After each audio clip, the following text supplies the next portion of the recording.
Di kolom komentar sudah ada Ya, satu siap. Saya sudah ada satu pesan ini. siap, Oke, saya coba siap. sampaikan ya. Ustadz izin bertanya, media hari ini dikuasai atau dalam kendali oknum-oknum tertentu sehingga kelompok kapitalis. Ustadz izin bertanya, media hari ini dikuasai atau dalam kendali oknum-oknum tertentu, terutama kelompok kapitalis, sehingga narasi atau informasi yang dihembuskan sesuai kemauan dan kepentingan mereka sebagaimana propaganda LGBT, feminisme, liberal, dan kawan-kawan. Bahkan media mainstream yang menjadi rujukan utama masyarakat pun tak luput menyuarakan berita-berita yang di-framing untuk agenda tertentu. Lantas bagaimana kita memecah kepercayaan umat terhadap narasi-narasi miring, doktrin dari media tersebut, sedangkan kekuatan dan jangkauan kita minim, berbeda dengan media yang sangat powerful. Mungkin itu pertanyaan pertama dari sesi kita, Ustaz. Oke, baik. Sebentar ya, saya geser dulu nih. Di sini berisik banget soalnya.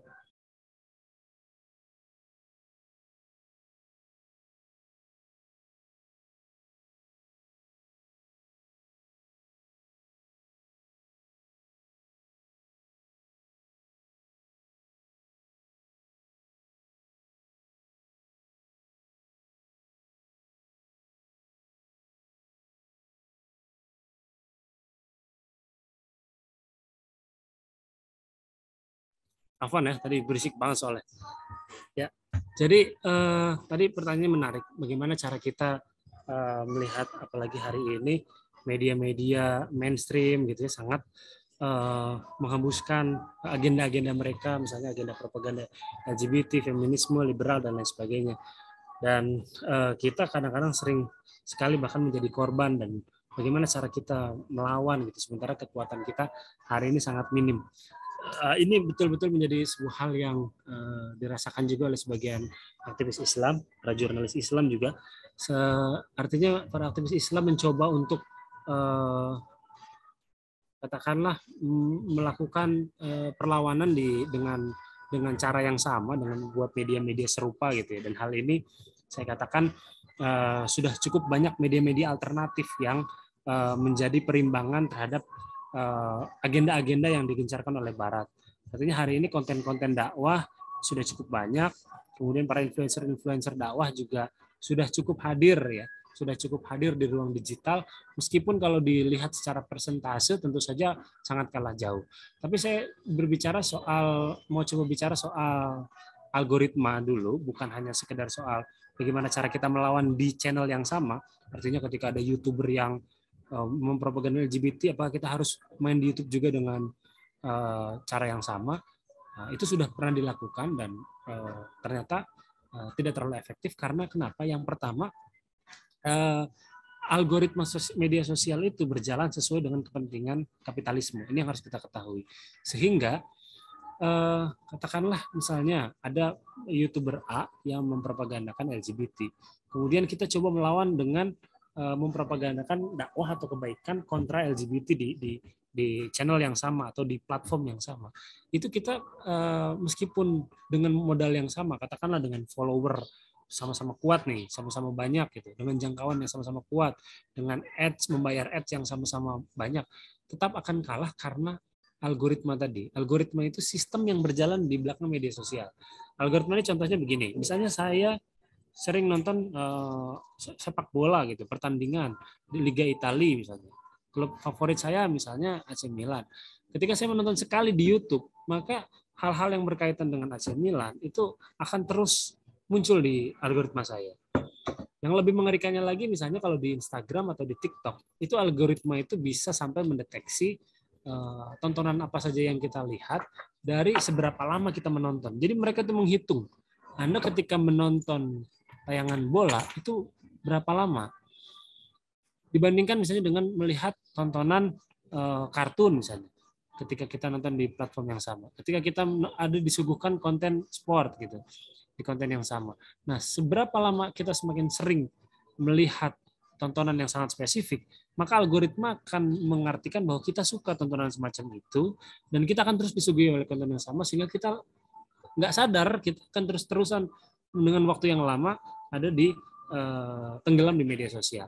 Nah, algoritma ini juga tadi berjalan sesuai dengan kepentingan bisnis, sehingga ketika kita mencoba untuk tadi melakukan kontra campaign, katakanlah kontra campaign LGBT, hari ini nggak bisa kita ngomong LGBT secara negatif di Facebook.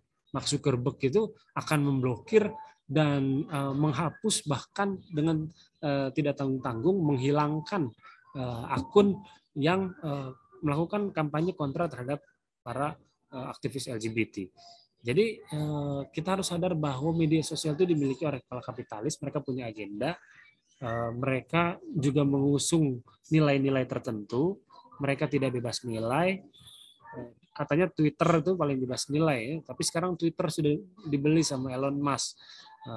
Dan itu juga kita meragukan seperti apa kenetralannya dalam bermedia. Mereka kan orang Barat kan menggembar-gemborkan demokratisasi media, orang bebas bersuara apa saja di media.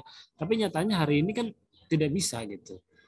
Ketika ada program-program kebaikan, dakwah sifatnya dekat dengan umat Islam, apalagi misalnya pembelaan terhadap Palestina di media sosial, hari ini tidak akan terdorong gitu. Bahasa kerennya, bahasa anak hari ini nggak bakalan trending atau nggak bakalan FYP, kampanye-kampanye yang sifatnya negatif terhadap LGBT, kampanye-kampanye yang melakukan pembelaan terhadap orang-orang tertindas di Suriah, di Palestina, terhadap Muslim Uighur gitu. Apalagi Cina yang memang secara ketat membatasi pengawasan terhadap aktivisme kegiatan orang-orang Muslim Uighur.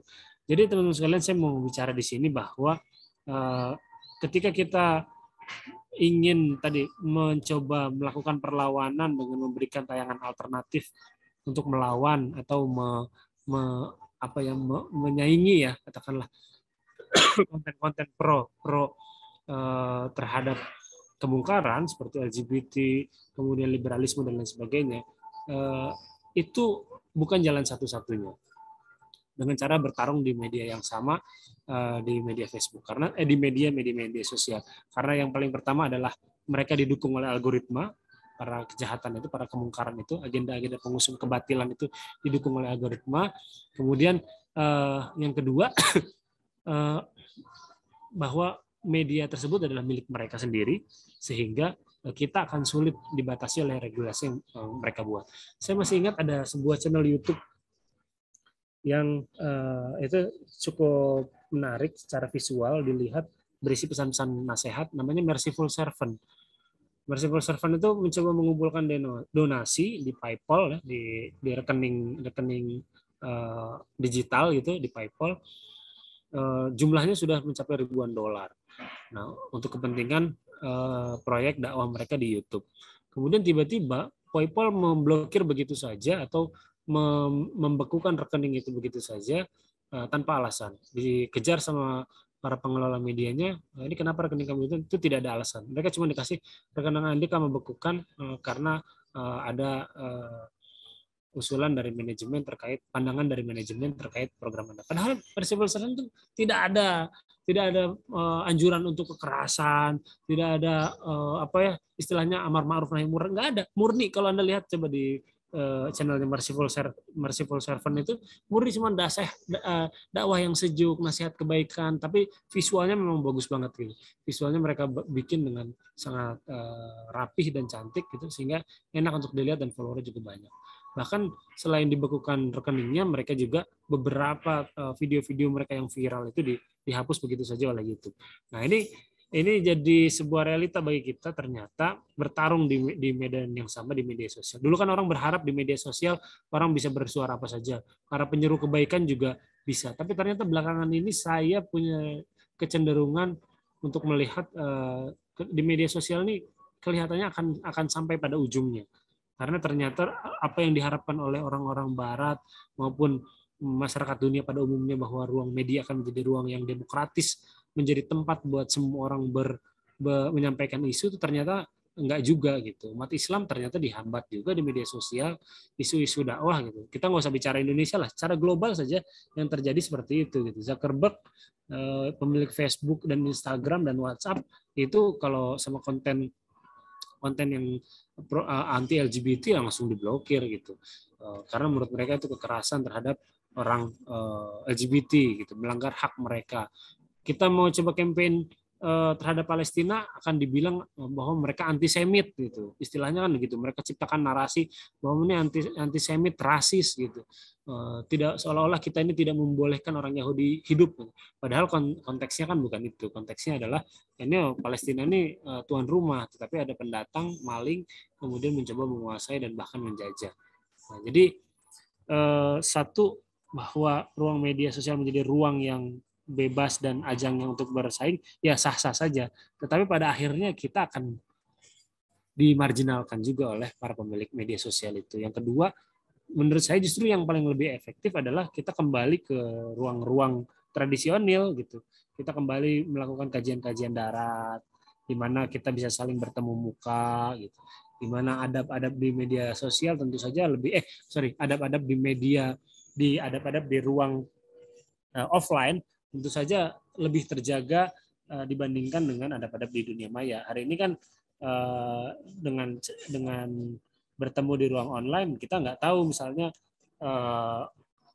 apakah adab-adab itu masih bisa kita jaga di majelis-majelis ilmu atau tidak. Meskipun ya tidak dilarang juga, katakanlah kita misalnya mau multitasking, tetapi masih tetap ingin mendengarkan kajian.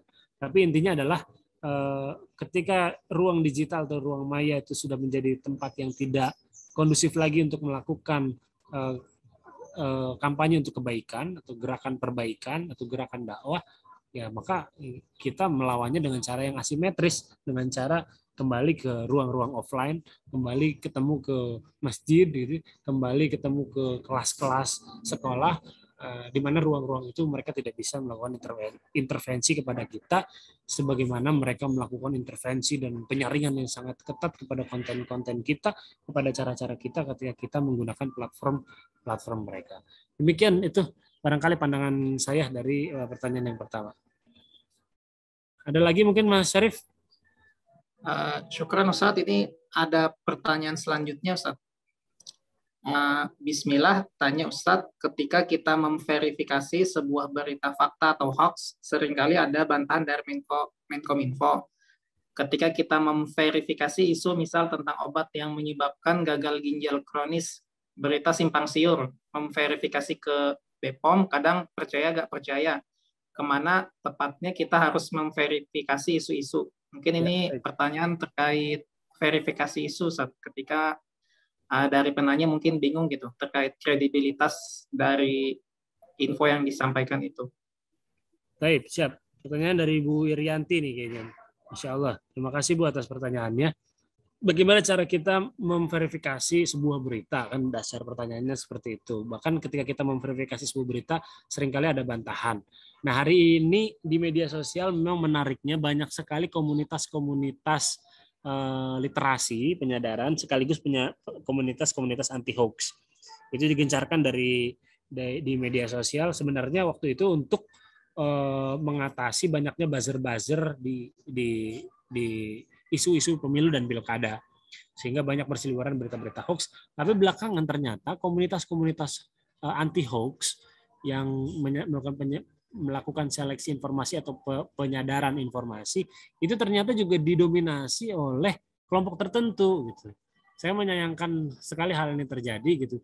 Jadi sering sekali yang di counter tuh hoax-hoax yang dipilih itu, hoax-hoax terhadap Ahok saja misalnya yang dipilih. Padahal sebenarnya hoax-hoax di ruang sebelah juga ada. Hoax kepada Anies Baswedan juga ada gitu. Bahkan tidak kalah banyaknya, tapi tidak pernah diverifikasi atau jarang sekali. Atau yang diverifikasi isu tentang Ahok misalnya atau tentang Jokowi dominasinya 70%, sementara yang lain yang isu-isu netral 20%, sementara yang membersihkan nama atau mengklarifikasi isu tentang hoax tentang Anies Baswedan hanya sekitar 5% atau 10%. Jadi kita melihat, oh ini ada permainan agenda setting juga nih di grup-grup komunitas anti hoax gitu. Jadi dasarnya cara kita memverifikasi akhirnya kita sendiri nih yang manual meningkatkan kapasitas dan pengetahuan kita dan cara kita memfilter informasi. Ini misalnya spesifik isu tentang obat gagal ginjal kronis gitu ya. Sementara di sisi lain kita udah punya krisis kepercayaan nih kepada lembaga-lembaga pemerintah, dan hari ini krisis kepercayaan kepada pemerintah bukan cuma di Indonesia, saya tegaskan. Di negara-negara lain bahkan termasuk di Amerika itu sangat tinggi. Bahkan di Amerika bukan hanya ketidakpercayaan kepada pemerintah, ketidakpercayaan terhadap dokter, kepada insinyur, kepada para pakar itu juga terjadi. Ada satu buku menarik yang memang saya anjurkan untuk dibaca oleh teman-teman. Saya coba sih setiap pertemuan ada satu bacaan buku gitu yang bisa dibawa dan jadi bahan diskusi. Ada satu buku judulnya dari Tom Nichols, judulnya Matinya Kepakaran. Kalau mau cari bahasa Inggrisnya boleh, judulnya The Death of Expertise. Diterbitkan oleh Gramedia di tahun 2017, tetapi masih bestseller hingga saat ini karena itu membahas fenomena tentang masyarakat hari ini baik di Amerika maupun di dunia, kemudian kaitannya dengan era media sosial dan era digital yang ternyata semakin merusak, bahkan menghancurkan pengetahuan dan peradaban manusia.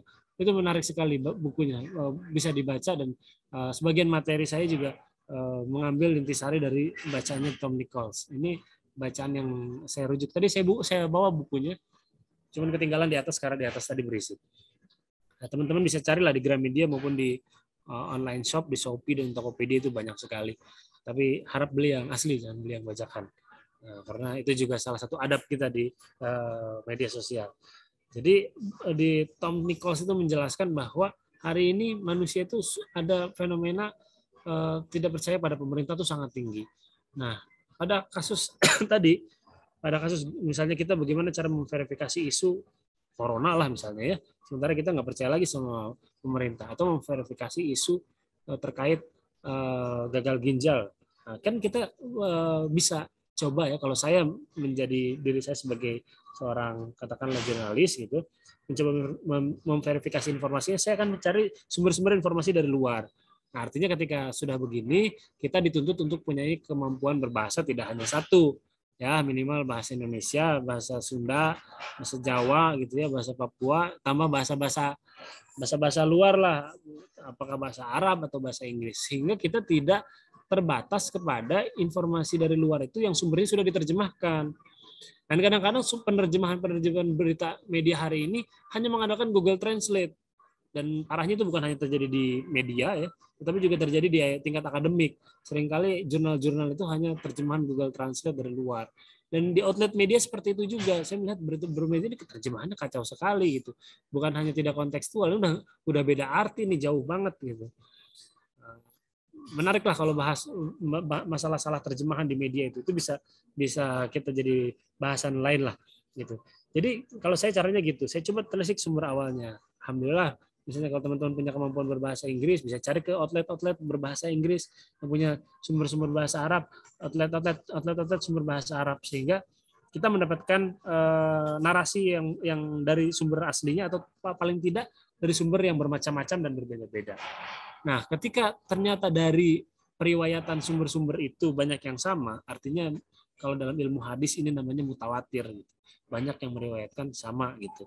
Nah, itu derajat kesahihan informasinya biasanya lebih tinggi dibandingkan hanya ada satu informasi yang gorib atau ahad gitu. Cuma ada satu outlet media berita doang, sumbernya tidak jelas, yang lain tidak memberitakan. Nah, ini biasanya cenderung informasi yang false atau palsu atau bahkan hoax. Nah, jadi caranya seperti itu, mencoba mencari sumber aslinya. Kasus gagal ginjal ini kan terjadi bukan hanya di Indonesia saja, bahkan pertamanya itu terjadi di luar negeri. Artinya kita lacak dari sumber-sumber informasi yang ada di Gambia misalnya, itu seperti apa. Kemudian di negara-negara sebelahnya seperti apa. Apakah ini endemik atau epidemik atau pandemik gitu. Jadi kita bisa lihat skala bahayanya seperti apa. Nah, jadi dari situ kita bisa dapat mengambil informasi tidak hanya mengandalkan sumber, katakanlah sumber pemerintah yang memang makin kemari wibawanya semakin turun, kemudian tingkat kepercayaannya juga semakin rendah dari masyarakat. Yang ini tidak terjadi hanya di Indonesia saja teman-teman, tetapi juga terjadi di negara lain. Nah, dari informasi tersebut kemudian kita juga bisa bertanya atau menanyakannya kepada para tokoh-tokoh atau orang-orang, figur-figur yang memang memahami di bidangnya. Kalau di bidang katakanlah kedokteran, ya berarti kita bertanya kepada dokter-dokter. Terutama memang dokter, kalau ini masalahnya penyakit ginjal, ya berarti dokter penyakit dalam, lebih relevan ketimbang kita nanyanya ke dokter gigi, apalagi kita nanya ke tukang urut, atau ke tukang pijat keseleo gitu. Nah, mungkin sama-sama di bidang medis, tetapi pendalamannya berbeda gitu. Atau ke ahli herbal, mungkin dia bisa mengobati dengan cara fasdu atau bekam yang canggih sehingga membersihkan darah kita, tapi belum tentu relevan ketika ditanyai masalah ginjal gitu. Jadi mencari sumber informasi yang kredibel juga sangat penting di sini. Selain mendapatkan informasi-informasi tersebut dari sumbernya aslinya langsung. Nah, ini menurut saya bagaimana cara kita memverifikasi informasi tersebut dengan cara yang baik sehingga kita tidak khawatir untuk tadi ya terjebak dengan informasi-informasi yang palsu di tengah ketidakpercayaan kita terhadap sumber informasi yang disuguhkan oleh pemerintah.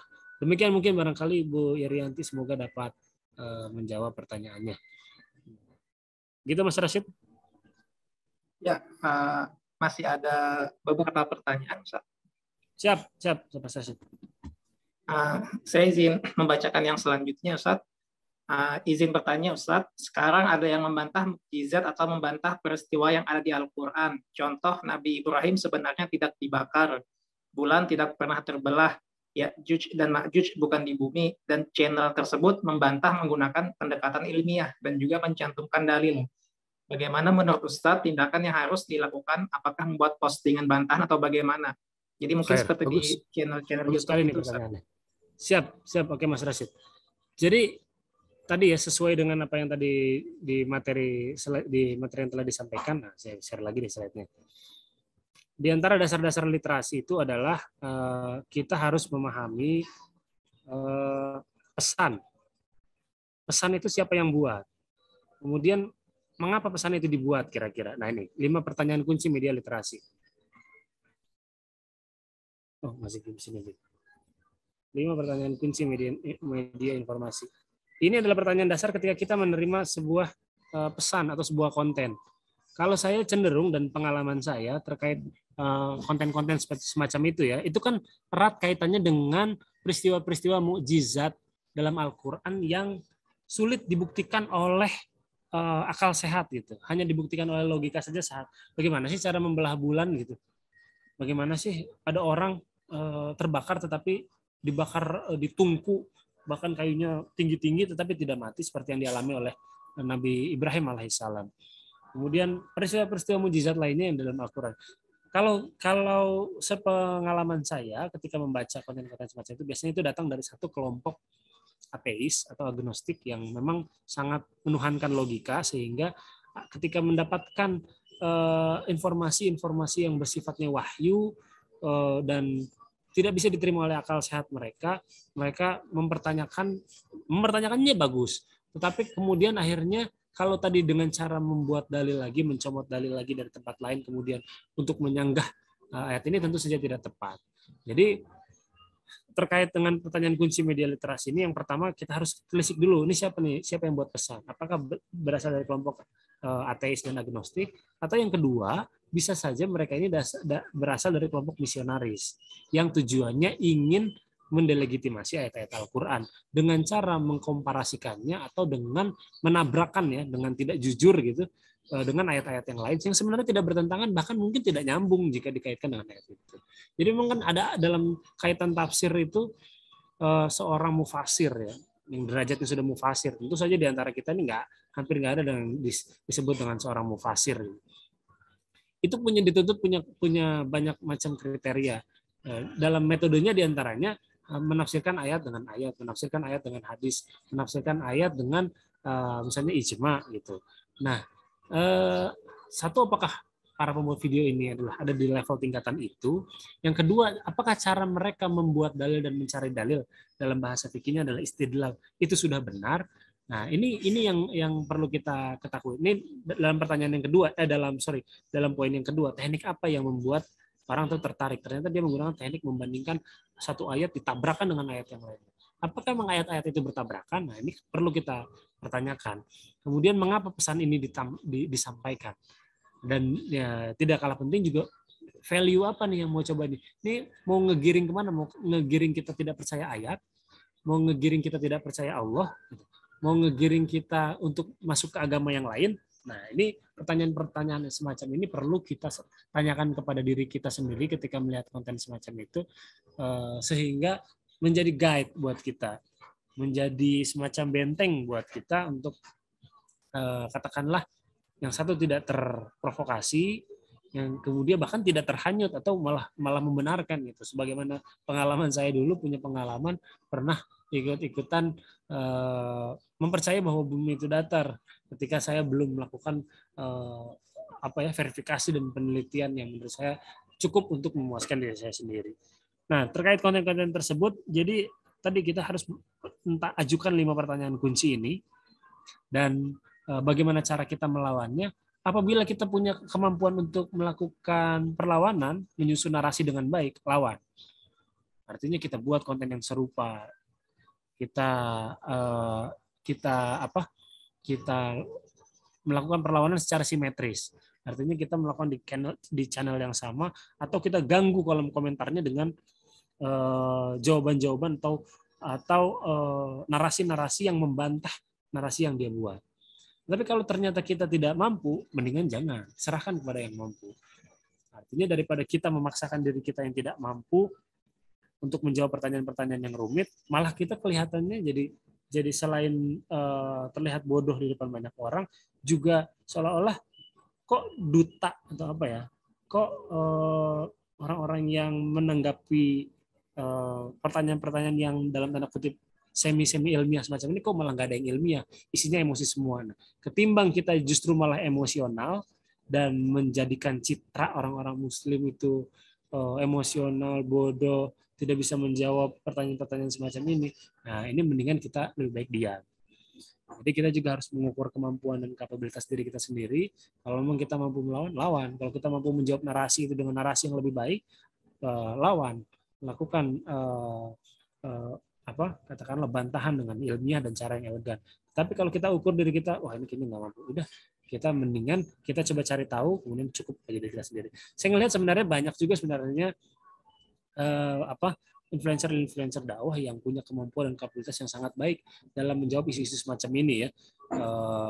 Saya lupa namanya, ada beberapa di Instagram itu influencer yang dia penguatannya terhadap tadi misalnya ayat-ayat biblikal, kemudian terhadap isu-isu ateis dan agnostik. Jadi mereka sudah punya set tuh pertanyaan dan jawaban ketika mereka bertanya soal hal-hal ini seperti apa. Tapi kalau sudah dalil non dalil, menurut saya kalau itu yang melakukannya bukan dari kelompok agama, tapi dilakukan secara sembarangan, bisa jadi memang dari kelompok misionaris yang punya misi-misi tertentu, yang punya tujuan-tujuan yang satu untuk tadi mengingkari agama atau meragukan keislamannya, atau bahkan justru sampai mengajak untuk berpindah ke agama lain. Nah, itu barangkali yang bisa saya sampaikan terkait pertanyaan terkait channel-channel YouTube yang tadi menggunakan pendekatan ilmiah dan bahkan mencantumkan dalil. Nah, padahal peristiwa-peristiwa mujizat seperti Nabi Ibrahim dibakar, bulan terbelah, itu ayatnya ayat-ayat sharih. Dan kalau kita baca tafsirnya, baca sejarahnya, itu sangat, kalau apalagi sudah dalam Al-Quran, sangat kuat dan tidak terbantahkan lagi. Dan kalau itu ayat itu dihapus, pasti kita tahu, pasti sampai pada kita. Sementara pendapat semacam ini kan pendapat yang asing, gitu, pendapat yang aneh, bahkan pendapat yang baru.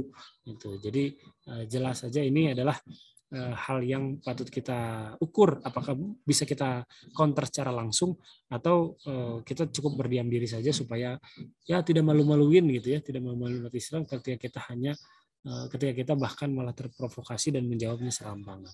Demikian mungkin Mas Rashid terhadap pertanyaan Pak Soekarno Sigit.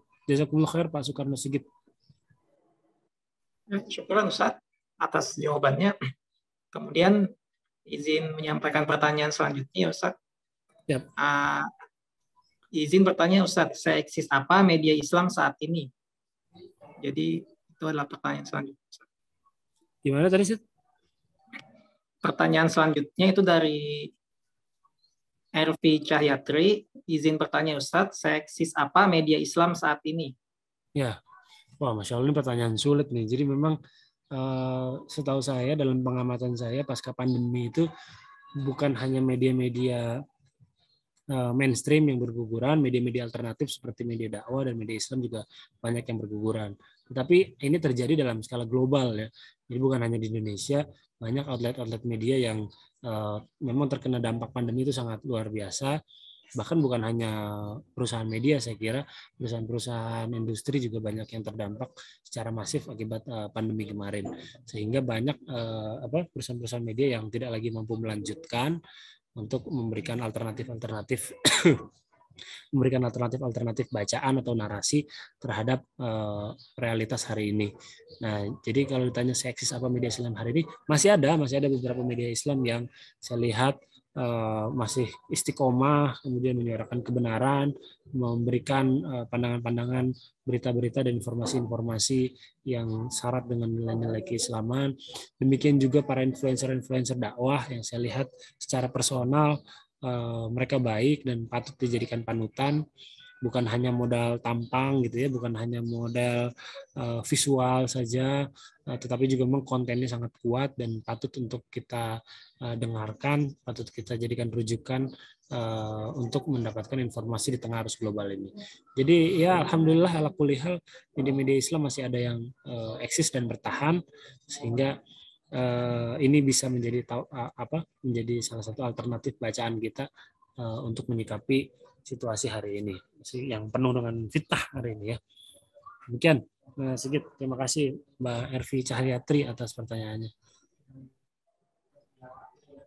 Ya, syukur Ustadz atas jawabannya. Ini ada pertanyaan lagi Ustadz dari Afriki Prayogi. Mungkin saya coba membacakan. Di media itu sekarang dicampur adukan perihal fakta dan opini, FOMO, fear of missing out. Banyak orang yang sering menyebarkan info-info kebaikan di media sosial yang mana kita belum tahu kebenarannya. Bagaimana cara membedakan hal tersebut fakta atau opini? Kemudian contoh dari Ustaz tadi yang nampak yaitu fakta yang dapat dibuktikan. Contohnya apel merah, opini belum tentu benar. Contohnya misalnya jeruk itu manis. Nah, terkait hal ini, contohnya itu banyak yang menyebarkan hadis-hadis, tapi hadis-hadis tersebut belum tahu kebenarannya. Dan mungkin ada orang ini yang menyebarkan info, tapi dia belajar tanpa guru, Ustaz. Jadi seperti dia mengutip sesuatu dari Google, padahal kurang tepat itu. Dan mungkin dari penanya juga bertanya itu terkait seseorang yang berbicara di luar konteks pengetahuannya.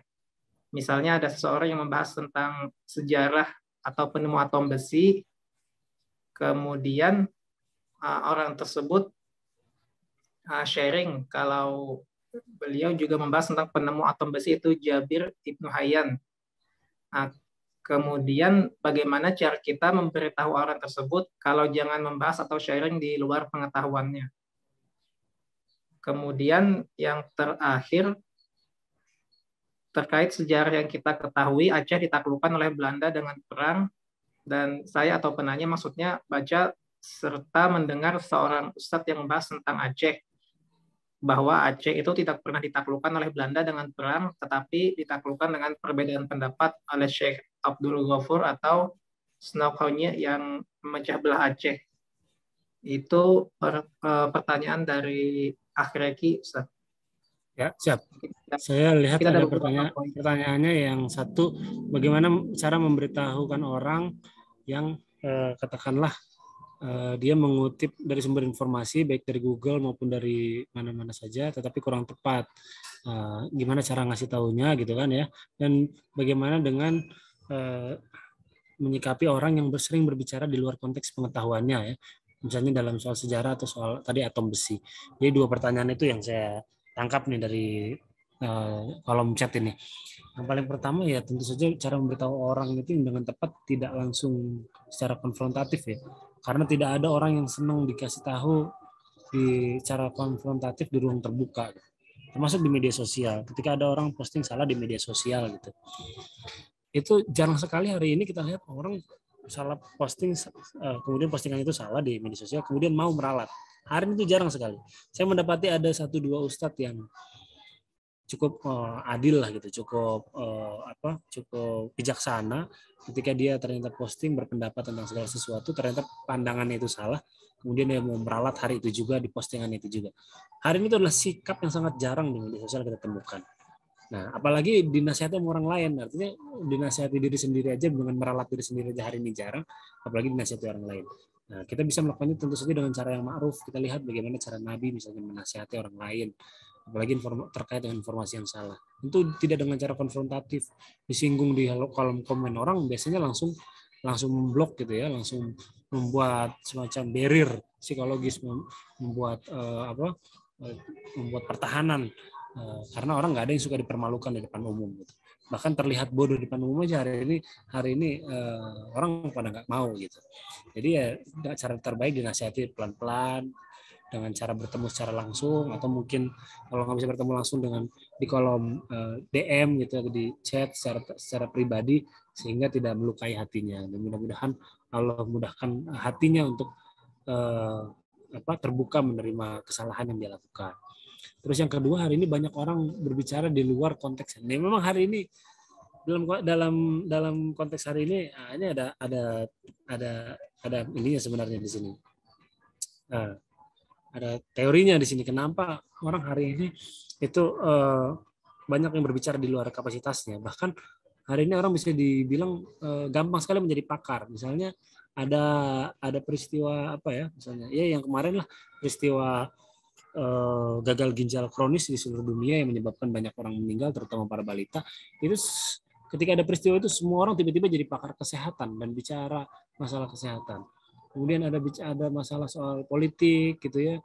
Misalnya Pak Jokowi ketika menerima Surya Paloh tidak dengan tangan terbuka, tiba-tiba semua orang jadi pakar gestur tubuh dan menjadi pakar politik gitu, mengomentari peristiwa itu dari sudut pandang masing-masing. Atau kecelakaan kemarin di Kanjuruhan gitu, semua orang akhirnya menjadi pakar sepak bola dan menjadi pakar teknik bangunan gitu, atau menjadi pakar gas air mata karena isunya soal itu. Nah, ini terjadi karena tadi diantaranya media sosial itu menciptakan apa yang disebut dengan filter bubble.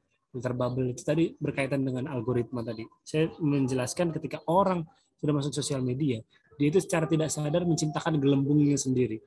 Karena kalau saya punya akun Facebook, itu maksimal cuma punya 5.000 pertemanan.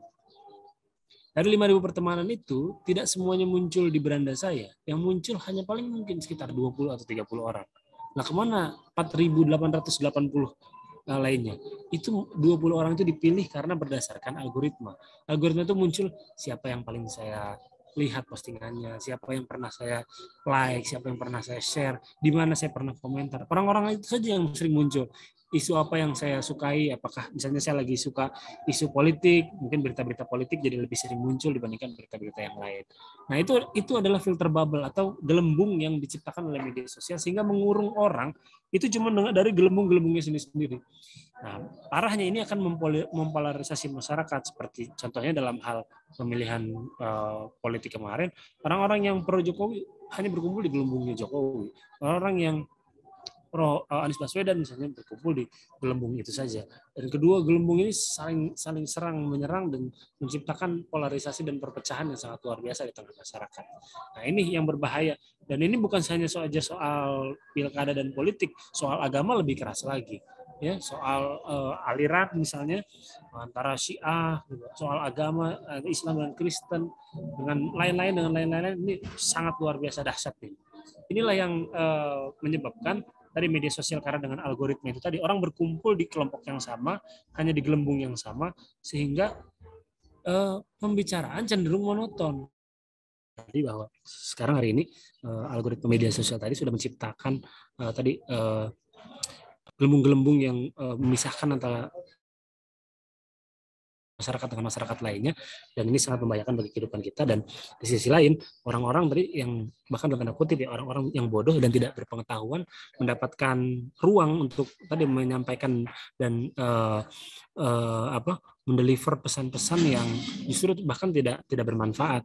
Hari ini posisi media sosial menjadikan orang yang berpendidikan sejajar dengan orang yang tidak berpendidikan. Pendapat para ahli, profesor itu bisa dibantah oleh pendapat anak SD atau anak-anak SMP, SMA. Kita lihat misalnya Deddy Corbuzier itu kemarin sempat dihina itu, bahkan cuma hanya anak SMP SMA gitu. Dan ketika dilaporin, disamperin, ternyata yang menghina dan membulinya tuh ternyata cuma anak sekolahan, anak SMP atau anak SMA gitu. Jadi itulah kenyataan media sosial hari ini yang membuat kita betul-betul harus paham, karena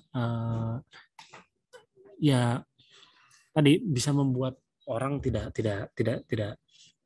bisa membedakan mana yang pakar dan mana yang tidak, dan semua orang bersuara sesuai dengan kehendak hatinya aja, tetapi tidak mau mendengarkan dari sumber-sumber yang kredibel. Demikian Mas Rashid.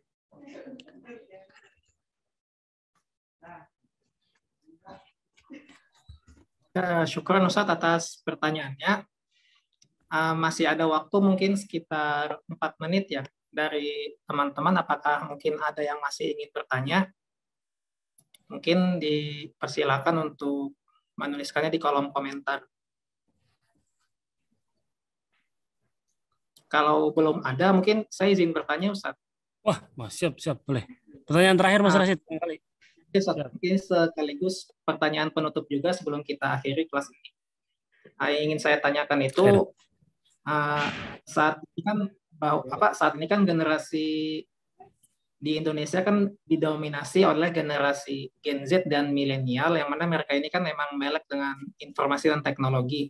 Ya. Tapi sayangnya kan seperti yang sudah Ustadz jelaskan di awal tadi, kemampuan kita dalam melek informasi dan teknologi itu kan seharusnya diimbangi dengan kemampuan literasi juga.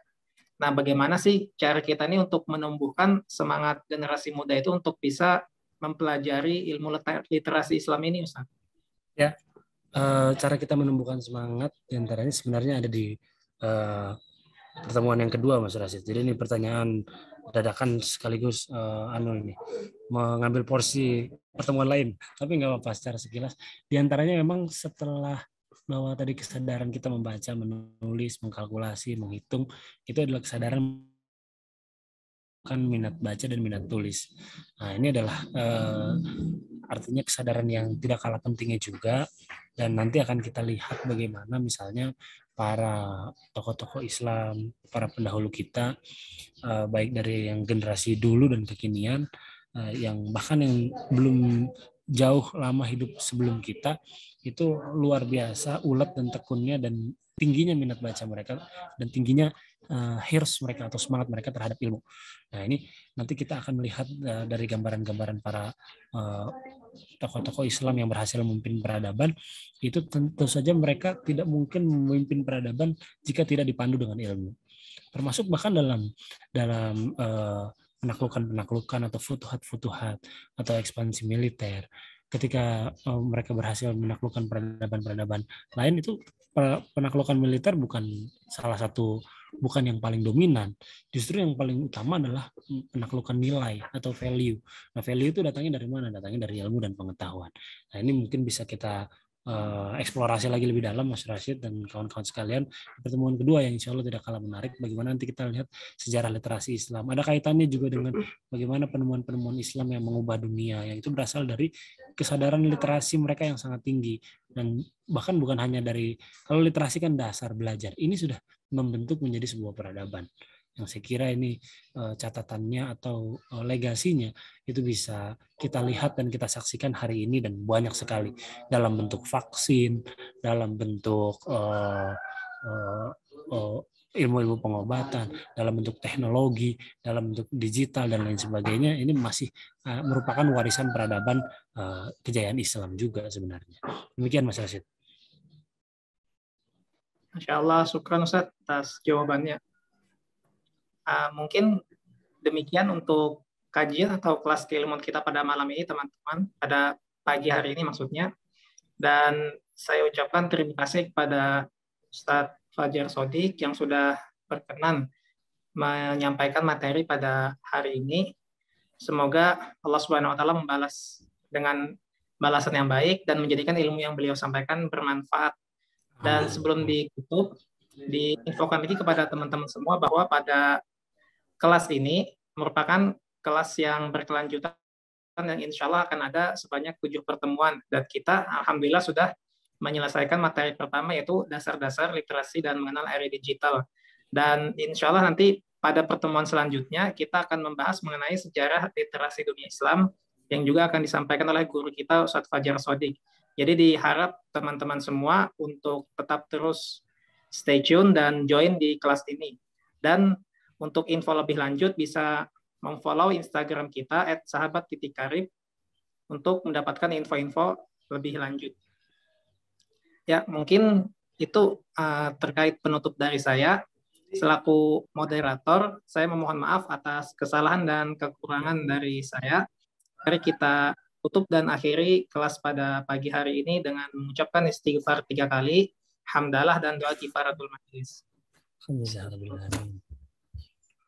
Baik, Mas Rashid dan kawan-kawan semua, terima kasih dan mohon maaf kalau tadi masih agak kurang bagus sinyalnya. Mudah-mudahan di pertemuan-pertemuan selanjutnya bisa lebih baik lagi.